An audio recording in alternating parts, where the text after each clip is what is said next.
దేవుని నామ స్తోత్రములు. అందరికీ వందనాలండి. ఈ ఉదయకాలం వాక్యము కీర్తనల గ్రంథము 11వ అధ్యాయం 4వ వచనం మనం చదువుకుందాం. యెహోవా తన పరిశుద్ధాలయంలో ఉన్నాడు. యెహోవా సింహాసనము ఆకాశం ముందున్నది. ఆయన నరులను కనులారా చూచుచున్నాడు. తన కనుదృష్టి చేత ఆయన వారిని పరిశీలించుచున్నాడు. యెహోవా నీతిమంతులను పరిశీలించును, దుష్టులను బలాత్కార శక్తులను ఆయనకు అసహ్యులు. హల్లెలూయా, స్తుతి స్తోత్రం. దేవుడు ఆయన పరిశుద్ధ ఆలయంలో ఉన్నాడు. ఆయన సింహాసనము ఆకాశమందున్నది. ఆయన నరులను కన్నులారా చూచుచున్నాడు అంటండి. తన కనుదృష్టి చేత ఆయన వారిని పరిశీలించుచున్నాడు. దేవుడు మనల్ని చూస్తున్నాడన్న భయంతో మనము జీవించవలసిన వారమై ఉన్నాం. 10 మందిలో ఉన్నప్పుడు చాలా మర్యాదగా, 10 మందితో మాట్లాడేటప్పుడు చాలా మర్యాదగా మాట్లాడతాం. మనం ఒక్కళ్ళమే ఉన్నప్పుడు మన ఆలోచనలు, మన అలవాట్లు ఎలా ఉన్నాయో మనల్ని మనము పరిశీలించుకోవాలి.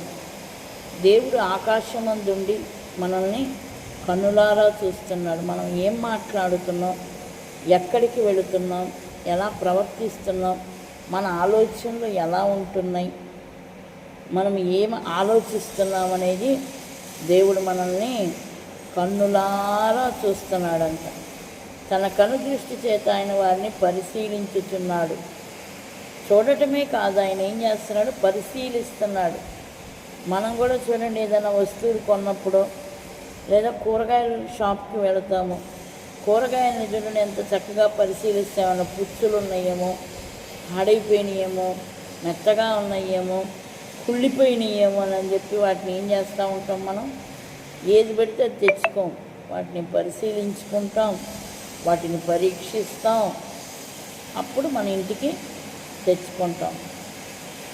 2 రోజుల్లో వాడిపోయే వస్తువుల గురించి, 2 రోజుల్లో పగిలిపోయేవి, 2 రోజుల్లో పాడైపోయే వస్తువులనే మనం అంత చక్కగా, అంత జాగ్రత్తగా పరిశీలించినప్పుడు, యుగ యుగాలు తండ్రితో పరలోక రాజ్యంలో మనం ఉండాలి అని ఆయన ఆశపడుతున్నాడు. మనం కూడా ఆశపడుతున్నాం. మనం కూడా పరలోక రాజ్యం వెళ్ళాలని మనకి చాలా ఇంట్రెస్ట్ ఉండబట్టే మనం ఏం చేస్తుంటాం, మందిరానికి వచ్చాం, రక్షణ పొందాం, బాప్తిజం తీసుకున్నాం, దేవుళ్ళో నడుస్తున్నాం, ఆయన మాట వింటున్నాం. కానీ దేవుడు ఏం చేస్తూ ఉంటాడంటే కన్నులారా మనల్ని చూస్తున్నాడు. మన మాట యేసుక్రీస్తు